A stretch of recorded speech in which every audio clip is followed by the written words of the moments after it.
Elvis and Priscilla Two, Tale of the King and His Queen.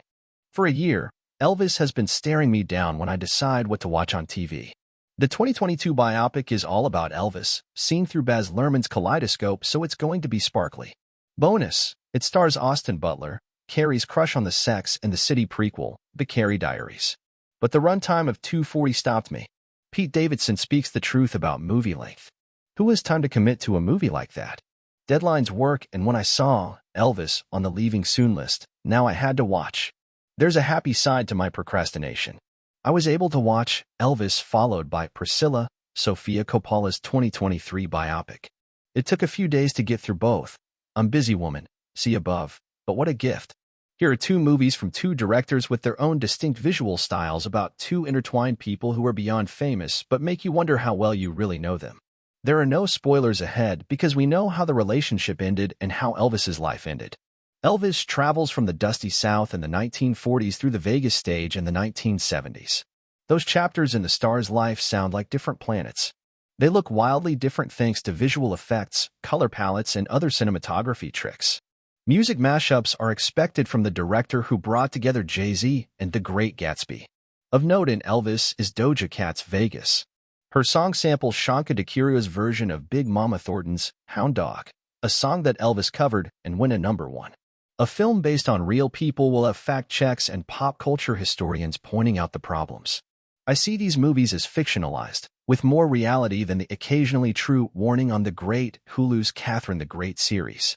Some scenes in Elvis aim for as much accuracy as possible with choreographers and the camera crew lining up shots from the breakout hip-swinging Rushwood show or leather-clad comeback special.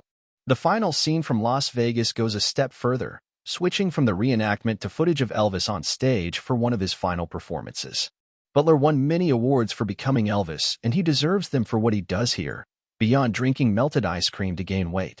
I was surprised how little Priscilla shows up in Elvis. Even Vernon Presley gets more screen time, but maybe that's because he had two roles, Elvis's father and business manager.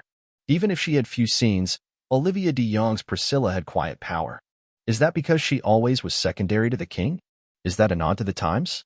Their relationship isn't central to this version of Elvis's life on screen. Instead, the film centers on Elvis's connection to his manager, Colonel Tom Parker, one of the few times when Tom Hanks plays the villain.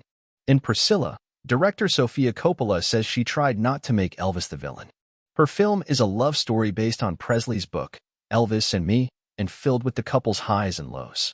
This story starts as 24-year-old Elvis, played by Jacob Elordi, minus the eyebrow piercing, meets 14-year-old Priscilla, played by Kelly Spaney minus Mayor of Easttown, on a German military base. The age difference is creepy, but Elordi's Elvis is a homesick country boy. Even when not on screen, his presence dominates.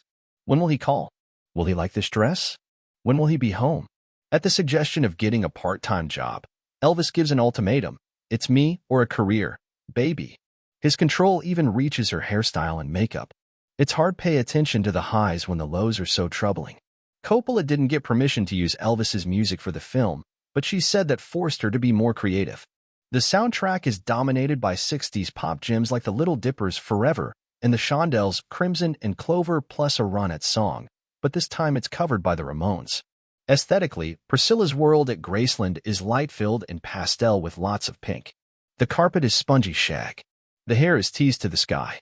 One exception is their bedroom, where the couple often escaped, or is it a pill-filled prison? This space is Elvis's with dark colors, heavy curtains to block out the world, and a tiger statue. Both of these films left me wanting to learn more about Elvis and Priscilla, together and apart. Elvis ends 2 months before his death with a bloated star who still has it, belting out Unchained Melody.